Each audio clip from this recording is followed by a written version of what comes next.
ማሻአላህ ተባረከላህ በዘንድሮ የአረፋ ወቅት የሚደረገው ኹጥባ የኢትዮጵያን 4 ቋንቋዎች ጨምሮ በ35 ቋንቋዎች እንደሚተረጎሙ ተገለጸ። በዘንድሮ ዓመት ዙልሂጃ 9 ቀን 1447ኛው ዓመተ ሂጅራ በአረፋ ተራራ ላይ የሚደረገው የአረፋ ኹጥባ ከኢትዮጵያ 4 ቋንቋዎችን ጨምሮ በ35 የተለያዩ ቋንቋዎች ተተርጉመው እንደሚቀርቡም ገልጸዋል። የሳውዲ አረቢያ የሁለቱም ቅዱሳን መሳጅዶች የበላይ ጠባቂ ባወጣው መረጃ መሰረት የአረፋ ቀን የሚደረገው በሚሊዮን የሚቆጠሩ ዜጎች የሚከታተሉት ኹጥባ ከኢትዮጵያ በርካታ ተናጋሪ ባላቸው አማርኛ፣ አፋን ኦሮሞ፣ ትግርኛና በሶማሊኛ ተተርጉሞ ይቀርባል ተብሏል። በተጨማሪም በእንግሊዘኛ፣ ፈረንሳይኛ፣ ኦርዶ፣ ስፓኒሽ፣ ባንዳሪን፣ ሰዋሂሊን በመሳሰሉ ቋንቋዎች ተተርጉሞ ለምእመናን እንደሚቀርቡ ተመልክቷል።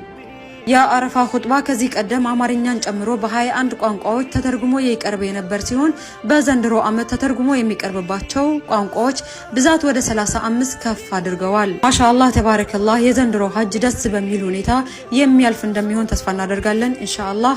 እኛም በዱዓ እንዳንዘናጋ ከዲሁ አሳስባለሁኝ። ወሰላሙ አለይኩም ወራህመቱላህ